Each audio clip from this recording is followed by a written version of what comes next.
सभी को जय वाल्मीकि। आप लोग पहले शेयर कर लीजिए अलग अलग साथियों से, ग्रुपों में। आज का वेबिनार शुरू होने जा रहा है, एजुकेशनल। लगातार हमारा प्रयास जारी है। सभी लोग शेयर कर लीजिए। मुक्तिमाला के पाठ के साथ शुरुआत करेंगे।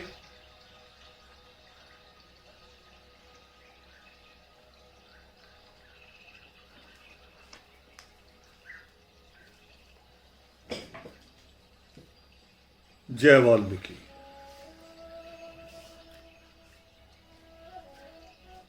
आदि वाल्मीकाय नमो नमः। आदि वाल्मीकाय नमो नमः। आदि वाल्मीकाय नमो नमः। आदि वाल्मीकाय नमो नमः।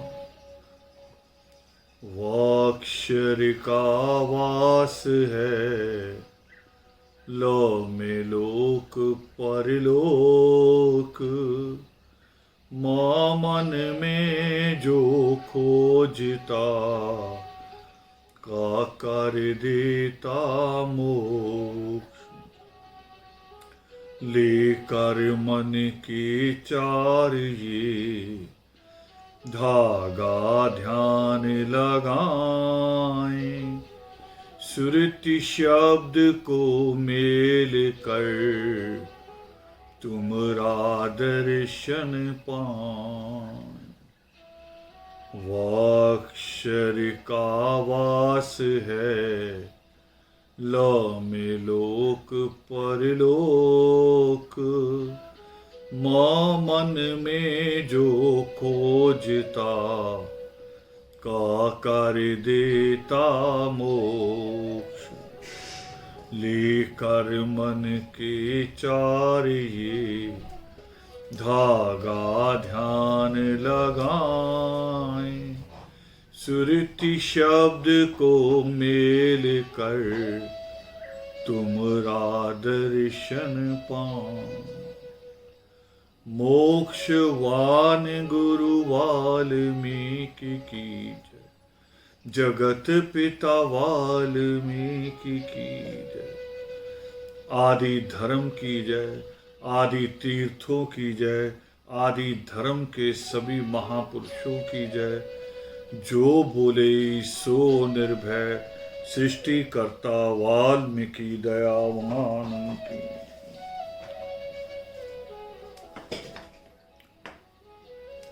धर्म प्रेमियों, जय वाल्मीकि।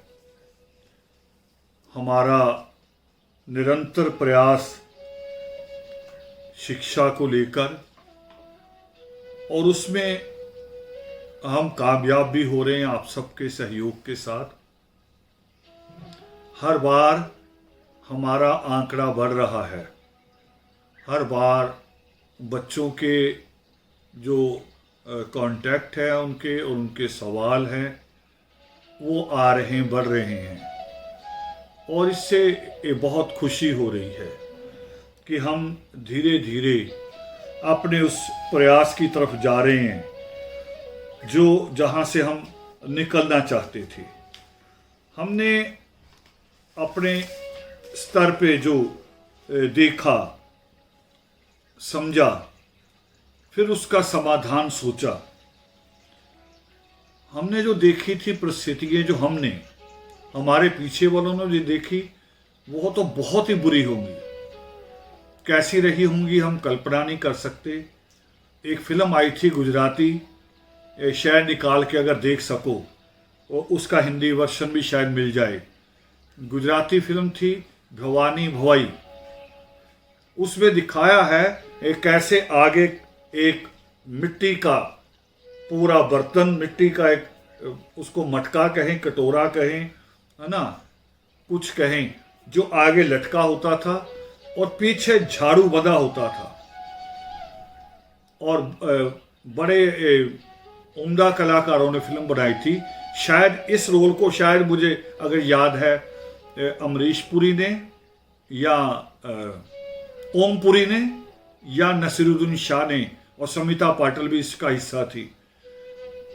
शायद उसको आप देखेंगे तो वो हमारे वो स्थिति हमने भी नहीं देखी, वो हमसे पहले की स्थिति थी जब स्कूल बंद थे। उसके बाद महात्मा ज्योतिबा फूले, बाबा साहब भीमराव अंबेडकर, बाबा साहब भीमराव अंबेडकर की पत्नी महात्मा ज्योतिबा फूले राय की पत्नी, यानी हमारे यहाँ महिलाओं का सहयोग, अगर हम कहेंगे देखेंगे इतिहास, तो बराबर रहा है। बराबर उन्होंने, जितनी उनमें समर्थ थी। माँ रमाबाई पढ़ी लिखी नहीं थी, मगर जो समझ और सहनशीलता उसमें थी, वो आज भी बहुत कम पढ़ी लिखी औरतों में भी कम देखने को मिलती है। जो एक माँ ने ये कह दिया कि आप मेरे 7 करोड़ अछूत बच्चों की चिंता करो, जो मेरे पेट से पैदा हुआ बच्चा है उसको हॉस्पिटल मैं ले जाऊंगी, आप उनकी चिंता करो जो आपको बाबा कहती है। और महात्मा ज्योतिबा राव फूले के साथ जो उनकी पत्नी ने भोगा कि लोग उनको निकलते हुए गोबर फेंका करते थे, उनके ऊपर कूड़ा फेंका करते थे, और अपराध क्या था? क्या अपराध? सिर्फ कि वो शिक्षित करना चाहते थे दलित समाज को, आदिवासी समाज को शिक्षित करना चाहते थे, बेटियों में शिक्षा चाहते थे, और ये उनका एक अपराध था जिसकी उनको सजा भोगनी पड़ी। और उस अपराध को हम लोग भी अब कर रहे हैं, उसी अपराध को, क्योंकि अच्छा अपराध था वो। अगर वो अपराध था तो अच्छा अपराध था, किसी पुण्य से ज़्यादा बड़ा काम था। उसी का परिणाम कि हम आए आगे। उसी में एक मूवमेंट और, जिसका मैंने कई बार जिक्र किया, जो असम बंगाल में पैदा हुई, चंडालों में, यहाँ उत्तर भारत में वाल्मीकन कहलाते हैं, और जो गुजरात है वहाँ मांग मतंग और रूखी भी कहलाते हैं। रूखी राजस्थान में भी लिखा जाता है, गुजरात में भी, महाराष्ट्र में भी। गुजरात और महाराष्ट्र की भौगोलिक एकता है, और गुजरात और महाराष्ट्र पहले आपस में एक रहे हैं। गुजरात राजस्थान की भौगोलिक एकता है, तो दो तीनों जगह में रूखी शब्द मिलता है, तो महाराष्ट्र में महार कहलाते हैं। इसी तरह से असम बंगाल में चंडाल लिखा जाता था, हालांकि पंजाब की भी सूची में चंडाल शब्द है। जो पंजाब रहा, पेप्सू स्टेट रही है, जिसमें राजा थे, राजाओं ने मिलके, पटियाला का, नाबे का, इन राजाओं ने मिलके जो अपना एक बनाया था सिंडिकेट, उसमें नाम है चंडाल, वाल्मीकि नाम भी है। तो वो जो नमोशूद्रा जिन्होंने रखा अपना नाम, उनका पुराना नाम चंडाल था, उन्होंने नमोशूद्रा इसलिए रखा। मैं आज एक बेटी का वीडियो आया, देख रहा था टिकटॉक पे, वो कह रही जिसने आपको आज़ादी दिलाई, जिसने आपके लिए स्कूल खुलवाया, जिसके कारण आज आप पैनक लगा के बड़े शॉपिंग मॉल में जा घुसते हैं, कोई रोकने की हिम्मत नहीं किसी की, उसको तो नहीं याद करते, जय भीम तो नहीं कहते। हाँ, वो किसी ने जय श्री राम लिख रखा है, कोई तिलक लगा के निकलता है, कोई ओम साईं लिख के निकलता है, कोई जय मस्तों की लिख के निकलता है। इतने ज्यादा बेशर्म लोग, तो हमारे पास कितने काम थे। हमारे पास ये सामाजिक काम भी है कि इनको रास्ते पे लाना। हमारे सामने महात्मा ज्योतिबा फूले और नमोशूद्रा आंदोलन ने जो शिक्षा का आंदोलन चलाया था, तबेलों में स्कूल खोले थे। उनके पास जगह नहीं थी तो तबेलों में स्कूल खोले थे। हम उसी आंदोलन को आज आगे बढ़ा रहे हैं। तो हमने जब देखा था तब ये स्थिति थी। जिसको हमने देखा अपनी माँ दादी के रूप में। आप सबने भी देखा होगा, याद होगा थोड़ा बहुत, मगर बिल्कुल जो आज की नस्ल है, आज के बच्चे हैं, शायद उन्होंने ना देखा हो। मगर उनकी दादी को पूछेंगे तो दादी इस रूप में रही है। जिन्होंने आज देखा जिस रूप में, वो रूप ये है जो आज दिखाई देता है। देखो फर्क क्या है, फर्क क्या है? फर्क कुछ भी नहीं है। फर्क सिर्फ इतना आया कि वो प्राइवेट लोगों के घरों में काम करने जा रहे थे, पर पूरे देश में नगर पालिका नहीं थी। ये नगर पालिका आ गई, सरकारी तौर पे झाड़ू हाथ में आ गया, गांधी के प्रयासों से झाड़ू हाथ में आ गया। तो ये एक फर्क जो आप आज देखते हैं, जिसको हमें खत्म करना है। और खत्म करने का तरीका क्या है? खत्म करने का तरीका केवल शिक्षा है। एक, शिक्षित होना। उसके बाद बाबा साहब अम्बेडकर का नारा था संगठित होना। तो संगठित होना किसी संगठन के नाम से नहीं होता। संगठन तो हमेशा बहुत छोटे छोटे होते हैं। आप देखिए, सिखों का बहुत बड़ा संगठन है एक पावरफुल, जो पूरे देश के गुरुद्वारों को, पांचों तख्त जो है उनको चलाता है, जिसको कहते हैं SGPC। मगर वो पूरे सिखों का संगठन नहीं है। फिर भी उसमें कुछ लोग चुने जाते हैं, वो लोग उसे चलाते हैं।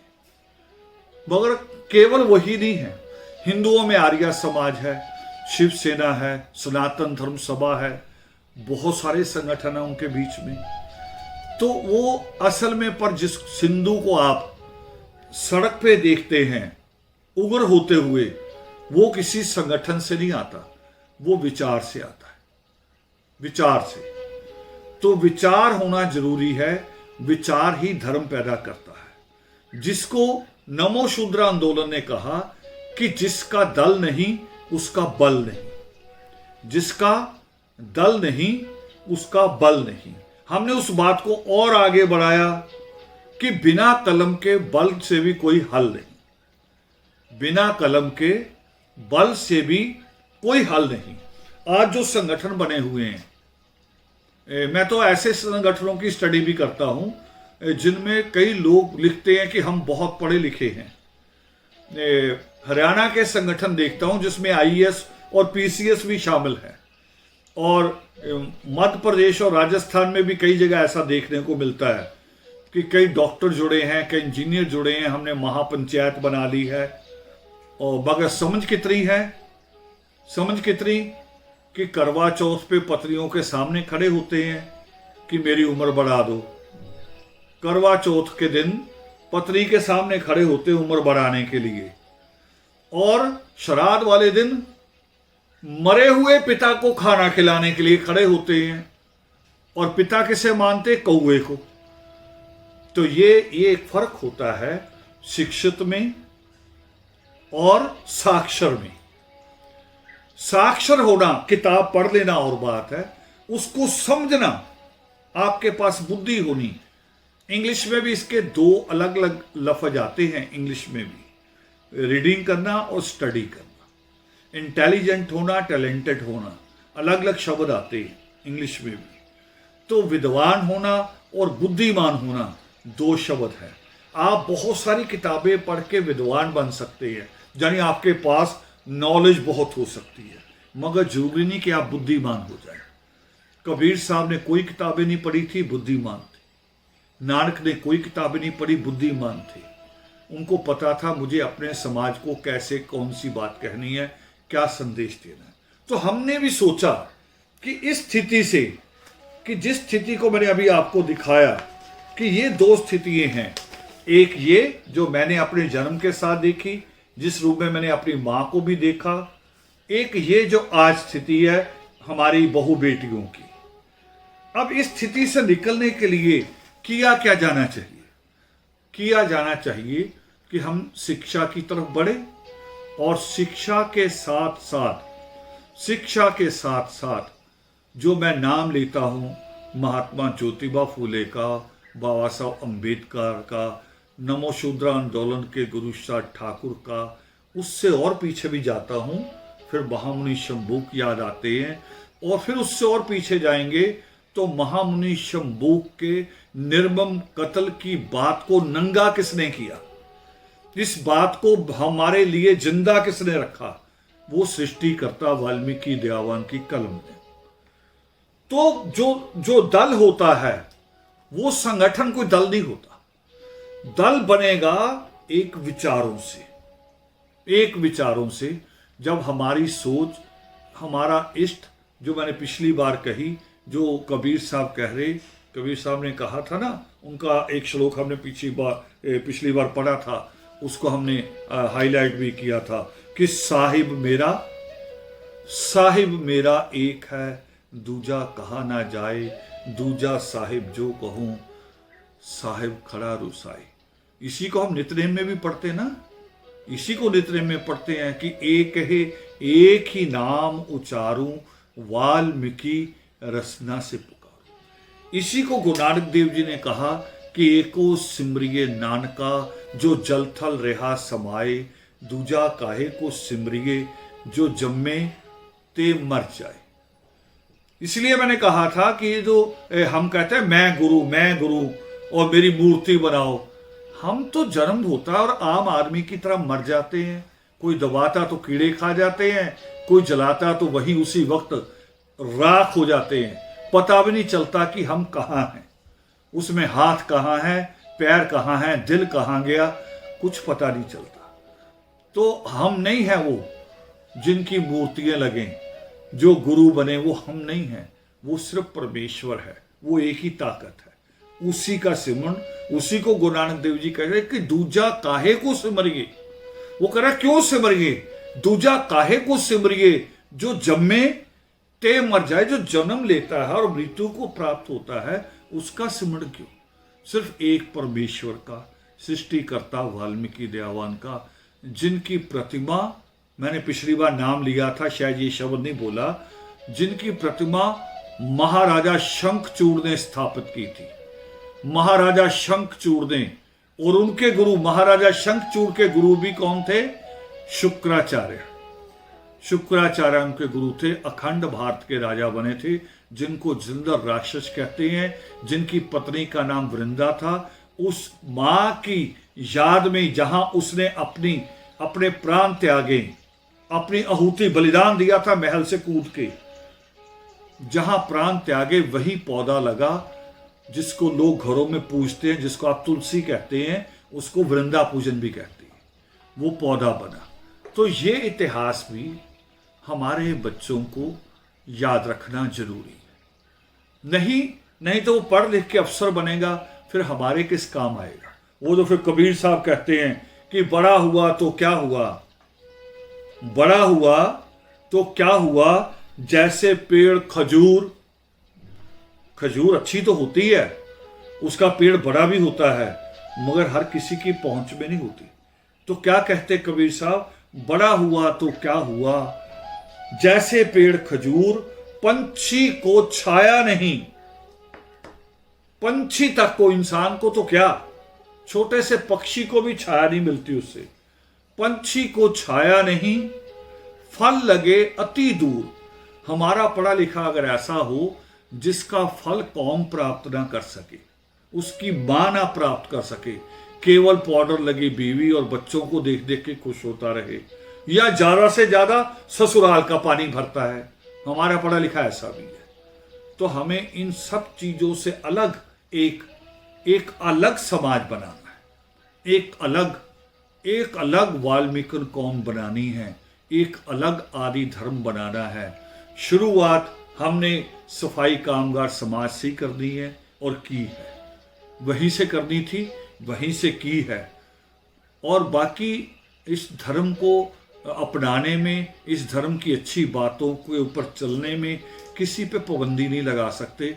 सारे लोग जुड़ सकते हैं, जुड़ रहे हैं, सुनते हैं, मुझे मैसेज करते हैं, कहते हैं कि बहुत अच्छा है। अभी कुछ दिन पहले बच्चों ने भी डाला, कुछ लोगों ने फेसबुक पे डाला कि कोई बात की मिसाल दे रहे थे, तो किसी ने कहा किसने दी, वो कह रहे हमारे गुरु ने दी। हालांकि गुरु, मैं कहता गुरु नहीं कहना, तो कह रहे इतनी अच्छी मिसाल अगर दी तो फिर वो हमारे भी गुरु हैं। मगर हम हैं सारे प्रचारक। हजरत मोहम्मद साहब भी कहते थे कि मैं पैगंबर हूं, अल्लाह नहीं हूं। ईसा को भी हजरत ही कहा गया, ईसा को भी प्रचारक कहा गया। सब लोग हम प्रचारक है, उस ईश्वर के संदेश को फैलाते हैं। तो आज जो हमारे साथ सबसे पहले टीचर हैं वो साहिल जी हैं, साहिल कुमार सोनू जी, जिन्होंने ला किया है। आप ऑन हो जाइए साहिल जी, ऑन हो जाएंगे, और मगर भूलेंगे नहीं, मैं आपको ले लूंगा अपने साथ। जैसे मैं बात खत्म करूंगा फिर आप अपना शुरू करेंगे। साहिल कुमार सोनू जी, आप अगर जुड़े हुए हैं तो आप ऑन हो जाएंगे। साहिल कुमार सोनू कौन है, ये इसकी एक और कहानी है जिसको नोट करना बहुत जरूरी है आप लोगों के लिए। साहिल सोनू जी दो भाई हैं, एक मानव है छोटा इनसे। दोनों को मैं बचपन से देखता हूं, बचपन से, और शायद यानी 15-16 साल की उम्र से, उससे भी छोटी उम्र से, जब ये हमारे साथ जुड़े। और दोनों ने, हम तो कहते ना हमारे बच्चे, नौकरी नहीं है, नौकरी नहीं है। दोनों भाइयों ने आज से 15 साल पहले, आज से 15 साल पहले दोनों भाइयों ने शॉप खोली अपनी अपनी। एक ने शॉप खोली, उस वक्त मोबाइल आए थे, मोबाइल की, सिम की। दूसरे ने शॉप खोली बच्चों के जो खिलौने होते हैं, गिफ्ट होते हैं, उसकी। मगर हुआ क्या, दोनों की शॉप के साथ एक दुखांत घटित हुआ कि दोनों की शॉप, एक की शॉप सरकार ने हटवा दी कि सरकारी जमीन है, और एक शॉप मालिक को जब लगा कि शॉप बहुत चलने लगी है, साहिल ने जब बहुत मेहनत की और दुकान चलने लगी, तो मालिक का मन बेईमान हो गया। उसने खाली कराने की रखा, कोर्ट चला गया, आखिर खाली करवा दिया। हुआ क्या कि दोनों भाई घर बैठ सकते थे, और ईश्वर को भी कोस सकते थे, हमें भी कोस सकते थे, सरकारों को भी कोस सकते थे, मगर दोनों भाइयों ने ऐसा नहीं किया। दोनों भाइयों ने दोबारा स्टैंड किया अपने आप को। देखिए, वो हम कहते हैं, लिखते हैं, एकलव्य का बात कहते हैं कि सिर्फ हमें प्रवेश द्वार चाहिए, योग्यता हम रखते हैं। मानव ने दोबारा दुकान खोल ली, और जो आज आपसे मिलेंगे साहिल कुमार सोनू, उन्होंने कोर्ट ज्वाइन किया। कोर्ट में छोटा सा काम, वकीलों के पास जो काम होता है, वकीलों की फाइल ले आनी, दे आनी, कोर्ट में जाके लिस्ट पढ़ के नोट कर लेना, छोटे छोटे काम, और साथ में शुरू की लॉ।